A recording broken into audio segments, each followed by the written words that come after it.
Jean Rictus, le poète de la misère. J'ai pensé que le monde était mal foutu, que l'homme marinait dans la muflerie. Alors quoi, j'ai fait mon petit homme. Mande pardon, messieurs, je recommencerai plus. Allez, applaudissez, tas de bourgeois, épiciers, salauds.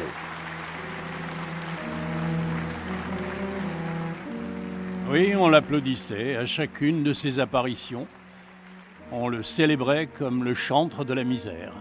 Il avait sa place entre les poètes Richepin et Rimbaud parce qu'il s'appelait Rictus. Mais Rimbaud est toujours là et Rictus est oublié. Pourquoi ? D'abord parce que leur œuvre n'est pas comparable, mais aussi parce que Rictus, en voulant être célèbre, a fait fuir la célébrité. Il est vrai que la vie de cet homme est assez pitoyable. Né de père inconnu, ou presque, et de mère mythomane, mégalomane, paranoïaque. Elle éprouvait une haine farouche pour tout ce qui est l'homme, y compris son propre fils. À 10 ans, mon pain quotidien, c'était les insultes, les brimades, les coups, les scènes effroyables de sadisme et de cruauté, sous prétexte que je ressemblais à mon père. J'étais pour elle, qui se croyait artiste, un boulet, un souffre-douleur. Pour vous qui avez étudié cette vie douloureuse, Philippe Auriol, ces souvenirs d'enfance ne sont pas exagérés du tout. Rictus raconte des trucs qui sont nécessairement vrais, quoi. On ne peut pas mettre ça en doute une seconde. Ou par exemple, elle va faire des choses dans le but unique de lui provoquer une douleur qui va durer. Comme par exemple l'ébouillanter, des choses comme ça, etc. C'est-à-dire qu'elle se contente même plus de lui faire mal, elle veut que la douleur dure. Des trucs comme ça, elle va l'empêcher de faire des études. Donc il a un grand complexe d'infériorité, etc. dont il va énormément, vraiment souffrir. Et tout ça, c'est sa mère qui, pour gagner de l'argent, parce qu'elle aussi était complètement, l'a obligé à arrêter ses études et le déguiser en grenouille pour faire un spectacle absolument idiot dans un truc qui s'appelait le skating, une sorte de cafconce minable fréquenté par des ivrognes en fin de route et où elle se donnait comme ça en spectacle d'une façon lamentable avec son gamin de 10 ans habillé en grenouille. Et ça, quand il raconte ça dans son journal, c'est absolument bouleversant. Mais il suffit de prendre sa poésie et de voir de quelle façon la mer est présente et tout ce qui tourne autour de la mer. Toutes les femmes que Rictus a eues dans sa vie ont été autant de mamans. Des rouquines, des brunes et des blondes, à qui qu'on pourrait dire « maman ». Ce seraient des sœurs modèles nouveaux qui seraient chargées de vous endormir et de vous consoler gentiment à la façon des petites mères, à qui, en beuglant comme un veau, la cabèche sur le polochon, on pourrait compter ses misères. « Maman, j'ai fait ci et puis ça », et elle dirait « ben mon cochon ». « Maman, j'ai eu ça et puis ça », et elle dirait « ben mon salaud ». À 18 ans, Gabriel... Ah oui, j'ai oublié de vous dire que Rictus n'est pas encore Rictus, mais Gabriel Randon. À 18 ans, donc, Gabriel, saturé d'insultes et de tortures, profite un soir du sommeil de sa mère et il fout le camp, comme ça, dans la rue. Rien à bouffer, mais libre. Il peut vivre enfin le rôle dont il a toujours rêvé. Poète, avoir du génie, se débattre dans des douleurs surhumaines, avoir faim du sublime et inventer des mots prodigieux pour égaler le père Hugo. Ouais, être Victor Hugo ou rien. Gabriel écrit des vers à sa manière et il les récite partout où se produisent les artistes dans la débine. Il fréquente quelques poètes plus talentueux qui l'entraînent dans les bistrots où il peut rencontrer Charles Cros, Verlaine, Villiers de l'Isle-Adam, Mallarmé. Il a l'impression qu'il fait partie de la bande. Mais pour être poète reconnu, il faut publier. Et Gabriel n'a rien publié. Il n'en a pas les moyens. Il avait pris l'habitude d'aller rendre visite à des amis un peu plus fortunés juste avant l'heure du repas, pour essayer de se faire inviter. Puis là, il faisait sa mine la plus maigre et la plupart du temps, il mangeait en fait pratiquement que comme ça. Et il a beaucoup persécuté quelques protecteurs qu'il avait, qui étaient des gens vraiment importants, José Maria de Heredia, le comte de Lille, qui très souvent le recommandait auprès de telle administration ou de tel type fortuné qui avait un enfant difficile à qui il fallait essayer d'enseigner les rudiments de l'écriture à 14 ans. Et le problème de Randon, c'est qu'il n'arrivait absolument pas à tenir en place, quoi. Quand il a travaillé à l'administration de la ville de Paris, il a fait 3 ou 4 mairies parce qu'il était viré systématiquement, mais Heredia était là qui veillait pour qu'il ne soit pas congédié définitivement, et finalement il le sera. Il y avait de vrais problèmes puisqu'il il devait travailler par exemple à 9h du matin, il arrivait à 2h de l'après-midi en fiacre. Des choses comme ça, quoi. C'est-à-dire qu'il refusait absolument de se plier au jeu. Donc c'est vraiment ça le problème de Rictus. Mais c'est vrai qu'il va vivre comme ça un certain nombre d'années absolument tragiques où il va vraiment savoir ce que c'est qu'avoir faim. C'est quelqu'un qui pendant un moment n'a pas de toit, n'a aucune ressource, absolument rien. Les aides à cette époque-là n'existent absolument pas. Et il se débrouille grâce à la générosité des amis qui lui donnent à manger ou de l'argent, etc., etc. L'errance. Quand il a un domicile, il déménage souvent, à la Cloche de Bois. 4 ans de galère, sans vouloir se soumettre à autre chose qu'à sa muse poétique. Lorsque la revue Le Journal est fondée, son directeur fait appel à des écrivains comme Barrès, Zola, Courteline, Renard, Allais, Bourget, Richepin. Mais Gabriel Randon, bien entendu, n'est pas appelé. Alors, rongé par des sentiments d'injustice, il devient anarchiste. Il fréquente ces messieurs qui causent avec les bombes. Et il compose l'élégie de la dynamite. Force, sœur de la foudre, outil des révoltés, arme des paladins, plaisir des exaltés, vierge éclatante, aveugle, exaucez nos prières. Catapulte du bien par les humbles bénis, messagère des temps de grâce et d'harmonie, déesse du chaos, fracassez l'univers. Rien que ça. Alors que tout le monde discrédite ces actes de violence, ces bombes sauvages, déposées aussi bien à la Chambre des députés que dans les lieux publics, Gabriel, lui, trouve qu'en se faisant le partisan de cette forme d'action, il défend sa condition et trouvera là le moyen de se faire connaître. Mais est-il sincèrement, profondément anarchiste, monsieur Auriol ? Rictus a été anarchiste. Alors dans quelle mesure l'était-il réellement ? C'est vrai que c'était la mode à ce moment-là. Tout le monde ou presque dans les milieux littéraires était anarchiste, la plupart du temps sans rien y comprendre du tout. Mais c'est vrai qu'au moment des attentats en 1892 jusqu'à 1894, c'était bien de choquer le bourgeois en disant ça. Puis d'autre part, il pouvait retrouver, là c'est déjà plus intéressant et plus sérieux, dans cette attitude anarchiste qui prônait la propagande par le fait, c'est-à-dire l'attentat, une révolte qui finalement pouvait aussi s'adapter en littérature, vive le vers libre, vive l'anarchie, etc., casser toutes les règles sociales, littéraires, etc., etc. Et Rictus va s'engager dans cette voie-là d'une façon qui est absolument incroyable. C'est-à-dire qu'il va aller très très loin. Pour citer un exemple, en 1893 à Barcelone, il va y avoir un attentat au Liceo, qui est un opéra, où il va y avoir un certain nombre de morts dans la bonne bourgeoisie barcelonaise. Et Rictus, dans une petite revue qui s'appelle la Revue anarchiste, absolument excellente d'ailleurs, va écrire un texte qui s'appelle « Il n'y a pas d'innocents ». Alors il n'y a pas d'innocents, pourquoi ? Parce que les fils de bourgeois, il y avait beaucoup d'enfants qui étaient morts dans cet attentat, parce que, explique Rictus, les fils de bourgeois sont nos futurs exploiteurs et les exploiteurs de nos enfants, donc ils sont de toute façon coupables, donc ils doivent mourir et vivre la bombe, machin, etc., etc. Il a eu beaucoup de chance d'ailleurs de jamais être inquiété. Ce qui a fait dire à beaucoup qu'il était indicateur de police, et entre autres à Léoto, et qu'on le voyait souvent entrer à la préfecture. Il a donné aussi des articles complètement bidons, et alors là vraiment dangereux, par exemple, qui s'il voulait rendre service à ses amis anarchistes, parce qu'il était lié aux anarchistes, il les connaissait bien, il ne leur rendait vraiment pas service, comme par exemple d'annoncer qu'il devait y avoir qu'un attentat était prévu, de sources sûres, on le savait, pour enlever, donc c'était avant l'assassinat de Sadi Carnot par Caserio, d'enlever la femme. Et naturellement, l'information a été prise au sérieux et la police a été encore plus présente et vigilante. Il y a eu le lendemain pas mal de perquisitions et de choses comme ça. Donc ça, c'est une chose.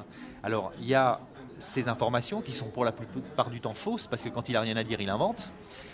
Et puis il y a aussi ce qu'il lui appelle des fantaisies, et qui sont alors des trucs de plus ou moins bon goût, mais alors par exemple des articles qui se veulent être scientifiques, comme cette histoire d'observation de phénomènes sur la Lune et de voyages possibles et tout, après avoir parlé avec c'était sur Mars même, ça rappelle Halley d'ailleurs, avec un type d'un observatoire dont il avait parlé, oui, la vie est possible sur Mars, etc., mais il bidonnait un peu la chose pour que ce soit un peu plaisant. Ou ces histoires mais qui ne se veulent qu'humoristiques et pas autre chose que ça, de machines à enrouler le ténia, ou ces nécrologies prématurées qui pourraient être une idée assez amusante, effectivement, de comme ça faire la nécrologie de quelqu'un qui n'est pas encore mort. Gabriel Randon a un projet auquel il croit beaucoup, l'imposteur. C'est l'histoire du retour du Christ qui va lui permettre quelques variations dans la meilleure veine anarchiste. Jésus, après avoir pris le chemin de fer de Jaffa à Jérusalem, vient à pied en France. En chemin, apprenant les crimes et les iniquités commis en son nom, devant le spectacle qu'offrent des gens sans toit et affamés quand d'autres arborent un luxe formidable, il se met à douter de lui et de Dieu. Sur le chemin pour Paris, il fait des miracles. Arrivé à Paris, en plein hiver, il a très froid et sans abri, il tombe d'inanition. Un agent le ramasse et l'emmène au poste sous le motif de délit de vagabondage. L'idée qu'il prêche gagnant du terrain, il est invité à parler en public. Nouvelle inculpation pour rassemblement public non autorisé. Un jour, se présente un homme important et anonyme qui jouera ici le rôle de Satan tentant le sauveur, qu'il mène à Montmartre et essaye de le faire entrer en politique. Jésus refuse. Gabriel Randon, lui, tire plutôt le diable par la queue. Personne ne veut l'entendre. Il réussit quand même à convaincre le directeur de la salle d'Harcourt d'accepter une fois par mois des auditions de jeunes poètes. Si les poètes souffrent des misères et des brutalités de la vie, du moins auront-ils une tribune où ils pourront conquérir un peu d'encouragement. Mon œil. Il pense surtout aux recettes qu'il peut espérer de ces soirées. Hélas, c'est un fiasco total. Alors il tente sa chance dans le journalisme. On veut bien lui entrouvrir la porte du Figaro, de l'Écho de Paris, du Matin. Il fait une interview de Mark Twain, de Passage à Paris. L'interview d'un savant, un savant américain qui propose d'enregistrer la voix des morts de manière à... Vous m'avez pas lu, quoi. Enfin... On tranche la tête du mort. On la momifie grâce à des procédés galvanoplastiques et, au columbarium, près de l'urne contenant les cendres, on présente la tête du mort et un phonographe pour que la famille garde l'image et les paroles du cher disparu. C'est simple. Ouais, et de très bon goût. Gabriel Randon veut être reconnu comme un homme de lettres. Il veut être un poète symboliste ou parnassien. Comme il n'y réussit pas, un jour, il a une idée. Bruant est à la mode avec sa manière d'engueuler les gens, de parler le langage de la rue. Alors pourquoi pas lui ? Il essaye. Il écrit en argot. Et ça marche. D'abord, il choisit un pseudonyme. Jehan Rictus. Géant Rictus qui ne vient pas du tout, comme il le dira plus tard, de Villon, géant, le prénom médiéval, et Rictus, je ris en pleurs, etc. Mais c'était un pseudonyme qu'il avait utilisé avant, sans mettre rien du tout derrière, à une époque où il écrivait des petits articles sur l'actualité dans des journaux 6 ou 7 ans avant.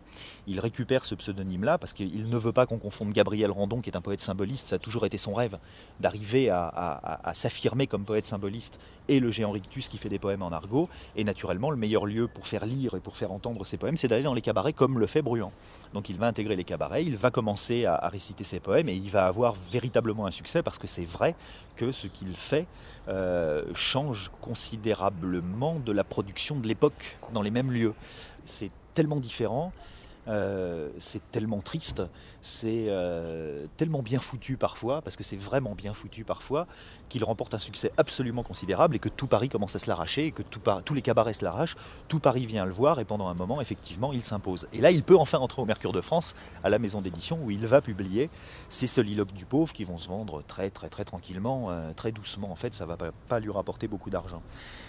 Mais le problème de Rictus, c'est qu'il a fait ça pour s'affirmer, il a fait ça pour gagner de l'argent, il a fait ça pour être tranquille et ne plus crever de faim, comme il le dit, mais c'est pas du tout ce dont il rêve. Ah, le cabaret. C'est le seul moyen que j'ai trouvé pour gagner ma vie en m'assurant de la liberté. Mais j'enrage d'être pris pour un chansonnier et d'être à la solde des limonadiers. Pour 2 sous, quoi, pas même un louis. Je dégueule mon âme dans les boui-boui dits artistiques de la butte. Devant des mufles en queue de morue, des putains, des poivreaux, des macs, des calicots et des grognasses, toute l'humanité bigarrée.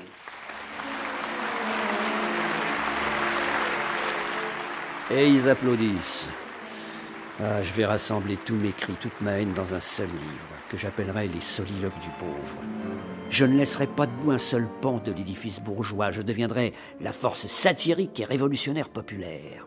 Je m'emparerai de l'intelligence populaire afin de m'appuyer sur elle. Je combattrai l'esprit bourgeois qui, sous le masque socialiste, voire anarchiste, abuse des faibles et les écrase. Je veux pas être un poète crevard. C'est pas ça que je veux. Alors que veut-il ?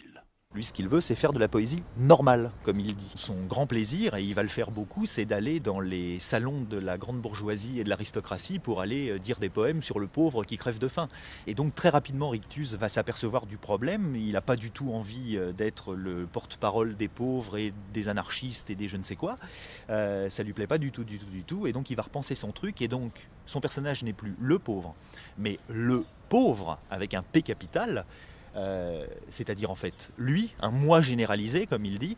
Après il va expliquer d'autres choses, donc qui est naturellement un aristocrate, le comte Gabriel Randon de Saint-Amand, c'est-à-dire en fait le prolétaire intellectuel, l'ouvrier malgré lui, même s'il ne se sert pas de ses mains, etc. C'est-à-dire celui qui est assimilé à, comme pourrait dire Rictus, la plèbe, mais qui n'en fait pas partie, qui en est malgré lui, etc. etc.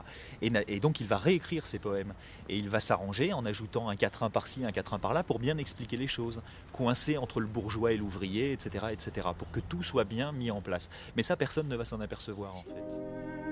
Rictus peut enfin se consacrer à son œuvre maîtresse, les soliloques. Comme il est connu maintenant, il trouve facilement un éditeur.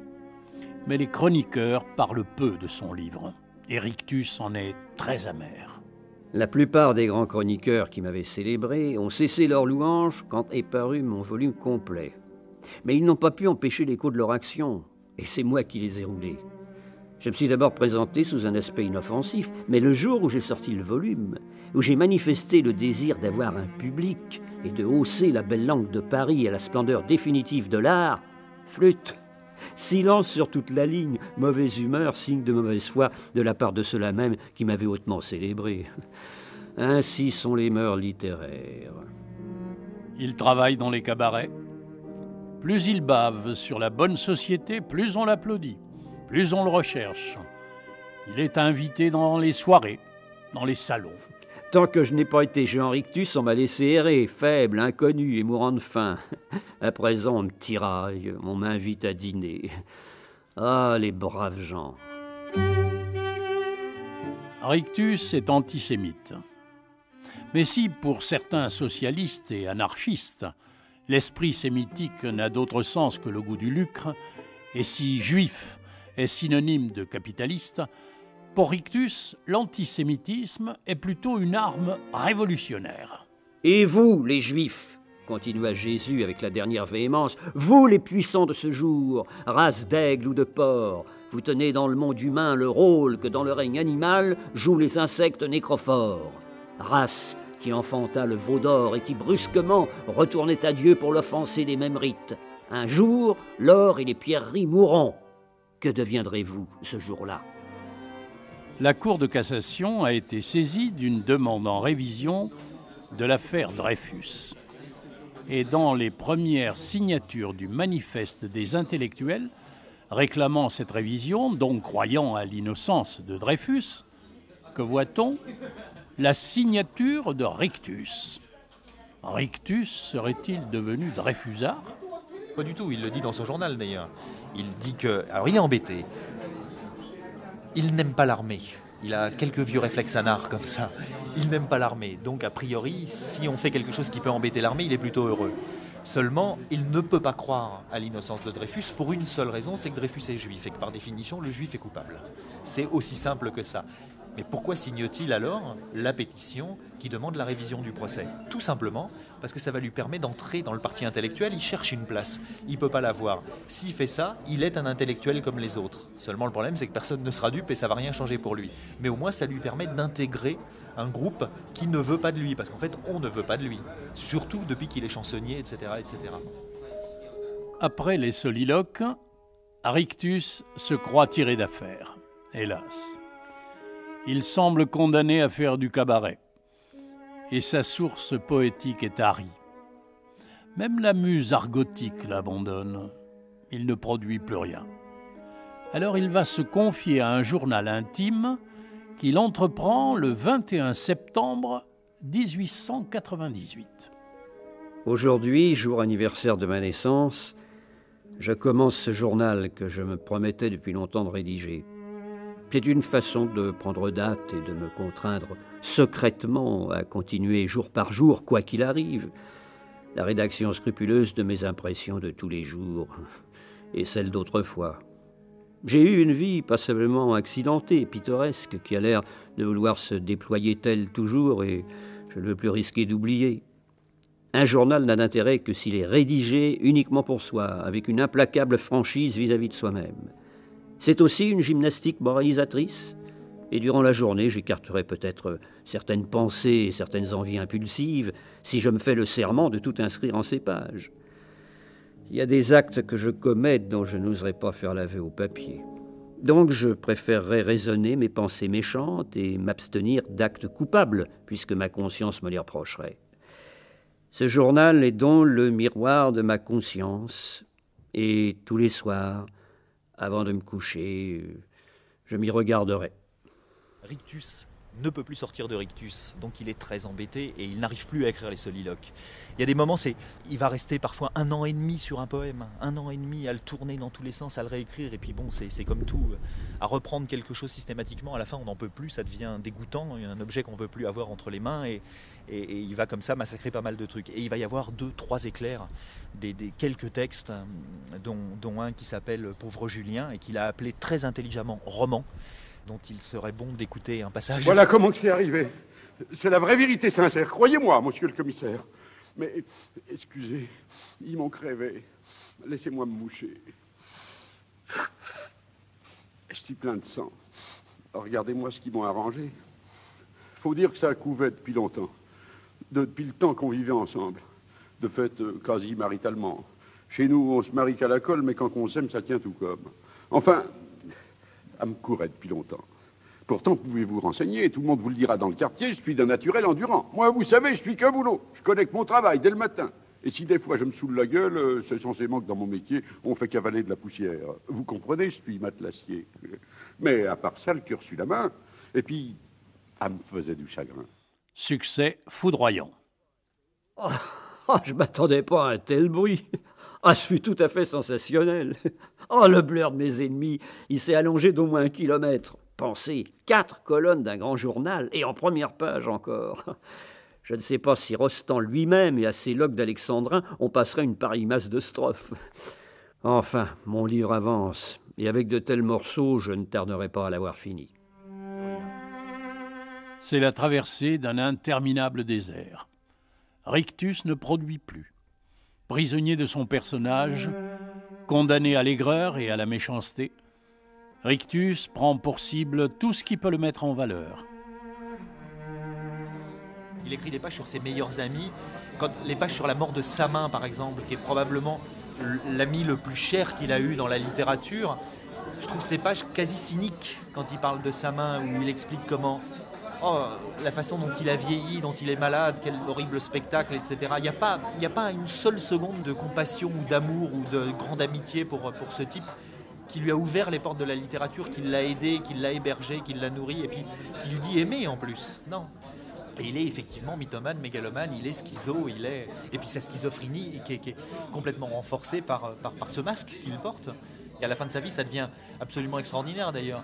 Et c'est vrai que c'est pathétique et en même temps, pour celui qui observe, prodigieusement intéressant et touchant en même temps. Moi, en fait, il me touche, Rictus, voilà, c'est ça. Il me fait de la peine, c'est horrible, la peine, c'est de la pitié, j'aime pas ça. Et parfois, presque un peu du mépris d'ailleurs. Mais j'ai pas vraiment de mépris pour lui, j'aime pas beaucoup. Mais maintenant, parfois, c'est le lever pissé du journal, voilà. Il me fait une peine. J'ai plutôt envie de l'aimer, en fait, oui. 1903. La revue Paris qui chante a édité son poème « Prière de la Charlotte ». Pour illustrer la parution de ce poème, Rictus a demandé à la prostituée qui l'a inspiré de se laisser photographier. Mais quand la fille lit le poème qui la déshonore, elle le menace d'un procès. Et Rictus panique. Il fait dans son journal son mea culpa. Moi qui reproche aux autres de vendre la femme de toutes les manières, j'ai vendu la douleur et la misère de la Charlotte. J'ai tiré 100 francs de ses souffrances et je lui ai fait proposer 1 louis. Je me berce de l'excuse vaine que grâce à ce poème, qui explique et qui glorifie en quelque sorte la victime, plus de pitié rejaillira sur elle et ses sœurs de trottoir. Mais suis-je sincère en pensant cela ?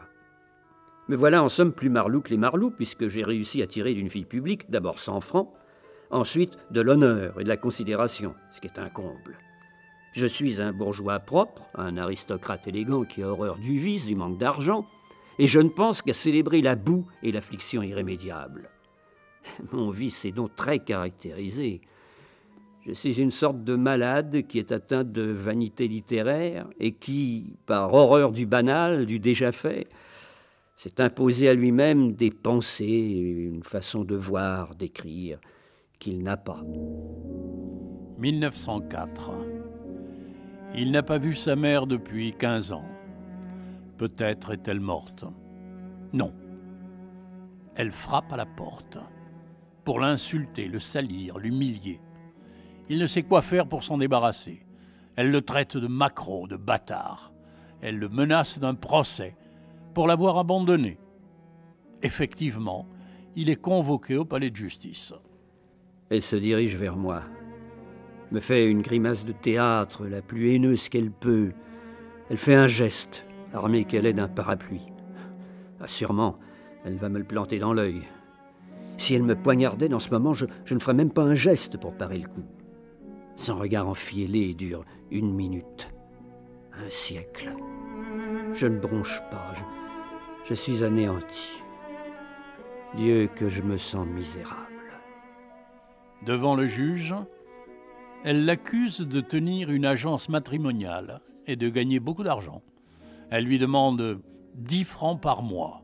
Il accepte de payer, jusqu'en 1907, où un télégramme lui apprend que sa mère est morte.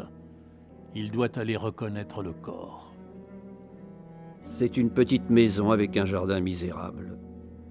La chambre à coucher où elle repose a ses volets clos, comme les yeux de ma mère.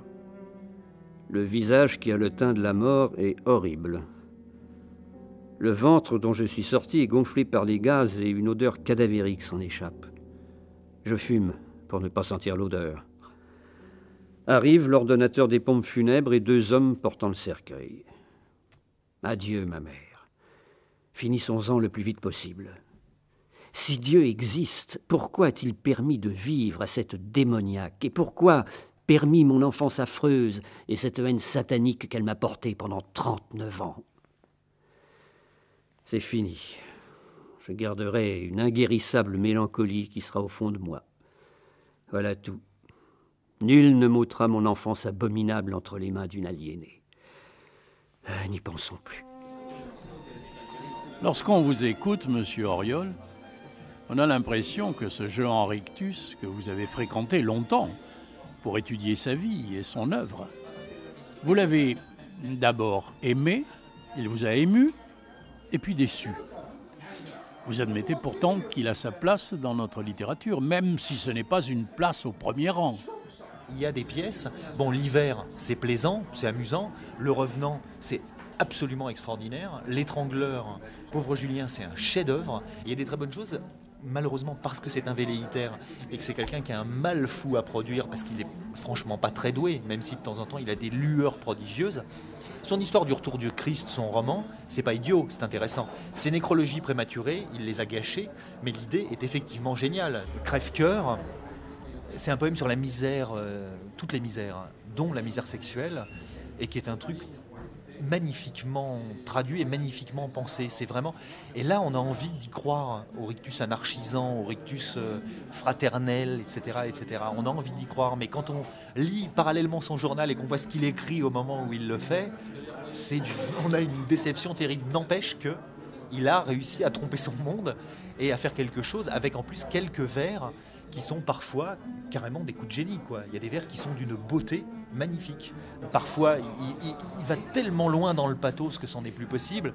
Le poème qui s'appelle La jasante de la vieille, qui est une très belle idée, c'est-à-dire l'idée d'une mère dont le fils a été guillotiné et qui va dans le carré des guillotinés du cimetière je ne sais quoi, parler à son fils qui est sous la terre, anonymement enterré comme ça, etc., en 2 parties en plus, l'horreur absolue. Et elle commence à lui parler comme elle parlerait à un tout petit enfant, en employant les mots qu'elle employait quand il avait 3 ou 4 ans, etc. Il y a des moments qui sont... Effectivement, on pleure. Et là, moi, j'en parle, et je me souviens de trucs qui me donnent envie, effectivement, de pleurer, qui est des trucs vraiment émouvants. Bon, mais il y a toujours un moment où il va trop loin, où la Charlotte prit Notre-Dame, cette histoire de prostituée qui s'adresse à la Vierge pour parler de son malheur, etc. Bon, c'est un peu pathétique, mais effectivement, ça permet quelques envolées qui sont absolument magnifiques. À partir de 1914, il ne se passera plus rien dans la vie de Rictus. Il fera tout pour survivre, pour obtenir la Légion d'honneur, le prix Goncourt. Mais les Goncourt l'ignorent. Les critiques même estiment que Rictus n'existe plus. Et c'est un peu vrai. Il vit d'expédients. Il écrit même de faux manuscrits qu'il vend à des collectionneurs. Sa vie décline lentement. Le lundi 6 novembre 1933, au matin, selon son habitude, Jehan Rictus ouvre son petit cahier de toile noire et écrit « Toujours mal fichu. Ma femme de ménage me colle des ventouses sur les reins, sur les côtes. Ça me soulage un peu. Il faut pourtant que j'aille chez le docteur Davenport pour mon dentier et à l'agence Fournier, où l'on doit me verser 600 francs. Je me demande comment je vais faire. Bon, j'irai en taxi. Et là, une énorme tache d'encre sur le bas de la page. Rictus vient de mourir, la plume à la main. Il a rencontré au détour du chemin celle qu'il a si souvent décrite. La femme en noir, la sans remords, la sans mamelle, la dure au cœur, la fraîche aux moelles, la sans pitié, la sans prunelle, qui va jugulant les plus belles et jarnaquant le jarret de l'espoir. Vous savez ben, la grande en noir, qui tranche les tronches par ribambelle, et dans les temps les plus rebelles, envoie son tranchoir en coup d'aile pour faire du silence et du soir. Jehan Rictus, le poète de la misère. C'est René Renaud qui prêtait sa voix à Jehan Rictus. Archives de l'INA avec les voix de Marie Dubas et Antoine Balpétré. Avec la participation de Philippe Auriol, professeur à l'Université de Paris 3 en littérature et communication. Reportage Norbert Baudru-Vallée. Mixage Noélie Pellegrin et Pascal Ayerbe. Réalisation Emmanuel Geoffroy. Si vous désirez réécouter nos émissions ou correspondre avec nous, notre adresse électronique est toujours franceinter.com. Au revoir, à dimanche.